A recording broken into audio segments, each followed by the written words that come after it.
Jersey Governor Chris Christie, a possible presidential contender in 2016, says he was misled by his own staff about an apparent political vendetta.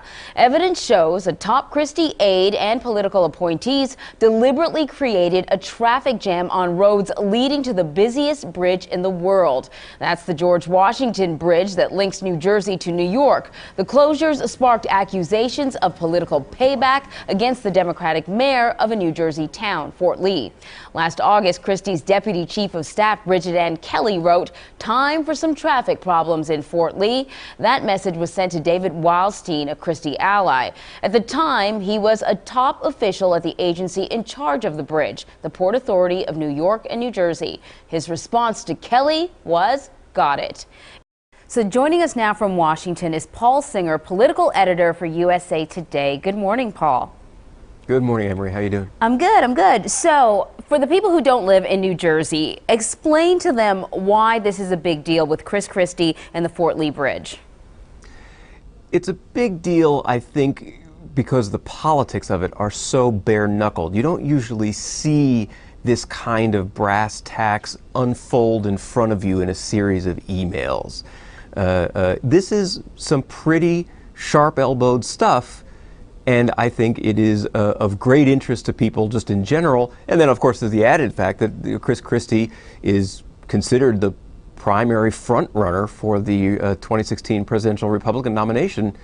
He matters. Yeah, so let's talk about that a little bit. I mean, what sort of impact do you think this could have? It's still just shaking out, and I'm sure there are people on all sides of the issue, whether they believe him or don't believe, what he knew or what he didn't. But what sort of impact do you think this could have? Well, keep in mind you're 3 years away from an election, right? So, so much water under the bridge, no pun intended, between now and then, it may amount to absolutely nothing. But you can bet that if Christie is a candidate for the presidency, stuff like this and this incident will be used by his opponents to say he's a bully. He uses these sort of New Jersey tactics to push people around, if you believe his denials that he knew what was going on, he didn't control his staff properly. Those are not good things to have on your resume if you're running for president. But of course, as I said, in 3 years, it may have faded. So how has he been trying to manage this situation, and how have the Democrats been reacting to it?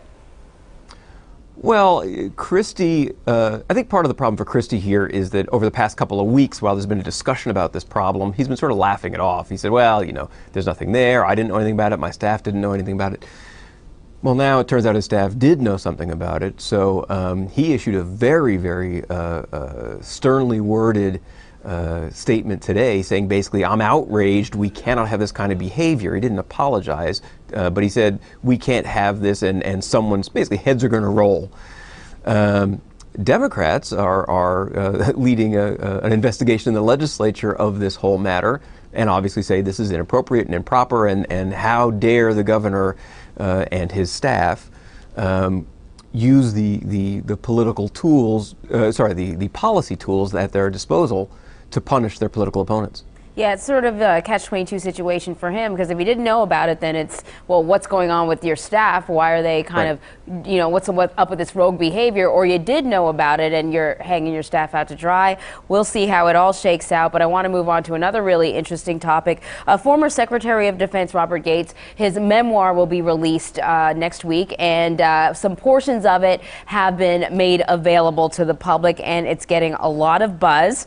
Among some of the things we've heard about, he questioned President Obama's war leadership, President Obama's resolve in regards to his strategy in Afghanistan. How has the White House reacted to that? Well, it's interesting. The White House has said basically, Mr. Gates is entitled to his opinion. We appreciate his service. They strongly defend Joe Biden, who came in for a lot of criticism in the book, and say Gates had said basically that Biden was wrong on everything. And the White House is saying that they don't believe that's true, and they're proud of Joe Biden's service. But we had an interview today with Dan Pfeiffer, the White House communications director, who said basically, we don't need to do much reacting. It's a book, it'll pass. At the beginning of the administration, we were much more jumpy about these sort of things. We probably would have had a lot more to say. Something like this, it's late in the administration. it's a book. It'll pass. It doesn't change the debate all that much.